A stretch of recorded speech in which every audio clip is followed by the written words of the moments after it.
नमस्कार भाइयों, जय गौ माता, जय गोपाल। आज आपको राजस्थान के गांव की गौशाला का भ्रमण कराऊंगा। इस गौशाला में जो शंकर नंदी है वो ब्राह्मण 200 का ही नंदी है जो यहाँ पे पहुँचा था। यह गांव पाली जिले के अंदर पिलौणी गांव है, जो हमारे 5 भाईपे गांवों में से एक है। पिलौणी गांव की गौशाला है। आसपास के गांव के लोगों ने इस गौशाला को बनाया है। आज एक विचार के लिए मुद्दा ये रखा है कि भी गौशालाओं की ज़रूरत क्यों पड़ी, और काफ़ी प्रश्न ये आते हैं कि भी देशी गोवंश को पालने में फ़ायदा नहीं है और इसी कारण ही लोग इनसे विमुक्त हो रहे हैं। ये पिलौणी गांव की जो गौशाला है उसके अंदर जो शंकर नंदी अभी लगभग 14-15 महीने का नंदी है, और हितेश भाई और दाता और ऐसे बहुत सारे गांव से जुड़े हुए, इस गौशाला से जुड़े हुए लोगों के अद्भुत सेवा के कारण ये संस्था फलीभूत हो रही है और अच्छे तरह से कार्य कर रही है। लगभग 255 गोवंश अभी यहाँ पर है। दोस्तों, एक गांव की गौशाला राजस्थान की आज आपको इस वीडियो के माध्यम से दिखाने का प्रयास कर रहा हूं, और गौशालाओं की क्यों ज़रूरत पड़ी, पिंजरा पोल्स की क्यों ज़रूरत पड़ी, वो सारी बातों पर हम डिस्कस करेंगे। ये गांव का सुरमई, गौशाला का सुरमई वातावरण है। इस तरह से पहले खुले में रोटी बनाना, चूल्हे पे रोटी बनती थी, कड़क रोटी होती थी, अनाज भी ऑर्गेनिक होता था, दालें या सब्जियां भी खुद उगा के और काम लेते थे। तो उस समय जो बाजरी होती थी उसकी चटक इतनी ज़बरदस्त होती थी कि कोई आदमी उसके पास बैठ नहीं पाता था, घड़े का पानी होता था। अब धीरे धीरे उन सब चीज़ों से हम हट गए, फ्रीज़ का पानी और बाकी सारी चीज़ें आज हमारे बीच में आ गई है।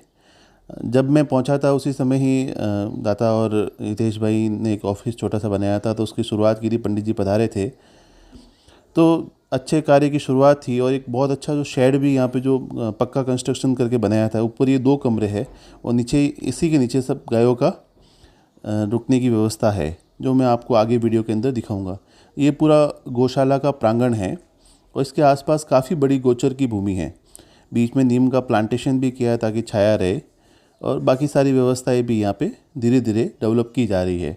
आप सामने देख रहे हैं तो वो कच्चा शेड बना हुआ है।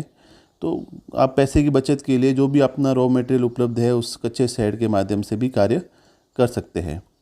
और शुभ कार्य की शुरुआत जो पहले होती थी गुड़ और धाने के साथ में, वो धीरे धीरे बदल रही है और हमें वापस उसी तरफ ही धीरे धीरे आना होगा।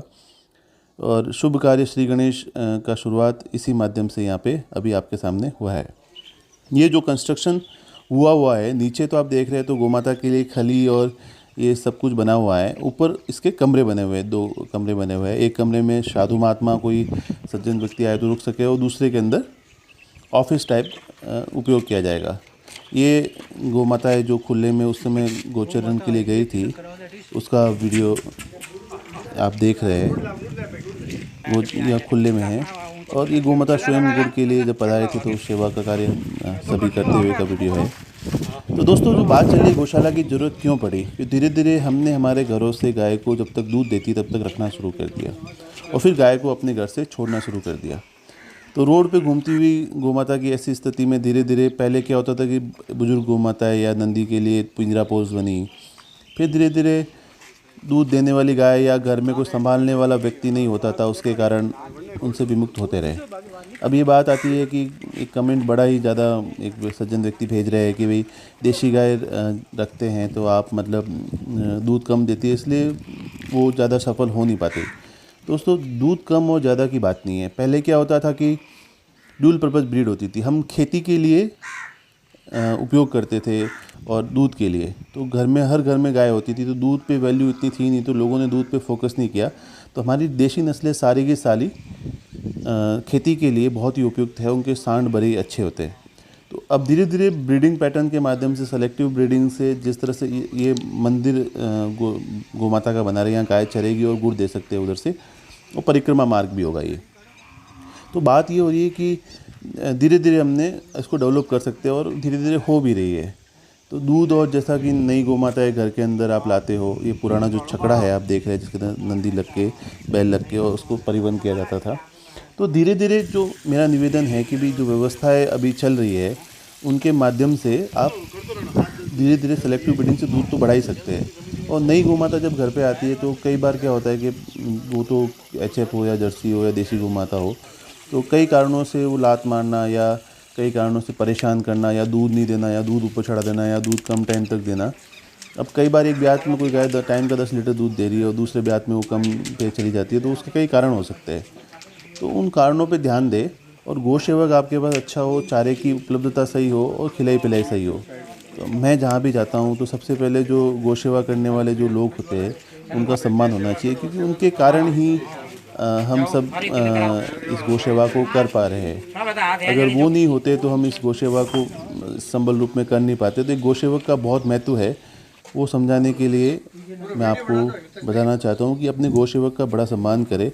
अगर उसका मैनेजमेंट और कार्य सही है तो समय समय पर उसे उपहार देते रहे और उनका सेवा शुश्रूषा देख के उनके हिसाब से उनके साथ बिहेव करें।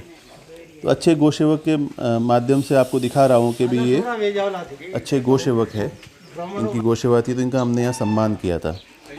और जो 2 गौ माताएँ थी जो अच्छी इनके यहाँ पे गौशाला में, इस गौशाला में जो आज मेरी गौशाला समझ लीजिए ना, तो इन गौ माताओं का हमने पूजन भी किया। तो मुख्य मुद्दा और मुख्य बात शंकर आप देख रहे हैं, जो आपको मैं कहना चाहता हूँ कि गाय को हमने हमारे घर से निकाल दिया, तो गौशालाओं में जगह मिली है और गौशालाओं को भी आत्मनिर्भर करने के लिए गौशालाओं से आप उत्पाद ले, दूध ले, 50 ले रहे तो 60 रुपये रेट करवाए, घी का काम करे और बाकी सब चीज़ें जो गौशालाओं से जितना हो सके उतना ले, या सहयोग जो भी आप हो सकता है अपने आसपास की गौशाला में ज़रूर देवे। उसके बिना गौशाला आत्मनिर्भर फिर से बन नहीं पाएगी। उनको आत्मनिर्भर बनाने के लिए प्रयास करें। जैसे अगर 200-300 गायों की गौमाता है, गौशाला है, तो वहाँ पे 30-40 अच्छी दूध देने वाली गाय एक बार लाए और फिर एक अच्छा नंदी लाए। तो अच्छे नंदी से बाकी जो गौमाताएं दूध नहीं दे रही है तो उनसे तो बच्चे अच्छे मिलते रहेंगे। और 30-40 गायों के दूध से जो आसपास के लोग हैं उन गौशालाओं को प्रेफरेंस दे और चारे का और गोचर का जो भूमि है उसके अंदर चारे का उत्पादन हो।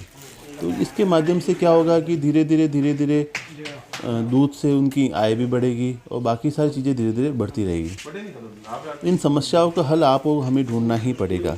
अब जिस सिचुएशन में दूध आपको रोज़ चाहिए तो आप कचरा दूध, गलत दूध पियो, उससे अच्छे तो अच्छा दूध आप ग्रहण करें। तो इतने सम्मान और इतना प्यार इस गौशाला में गौमाताओं के लिए दिया जा रहा है।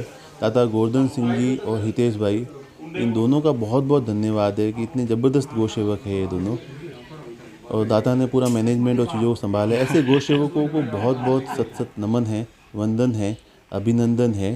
जय गौ माता।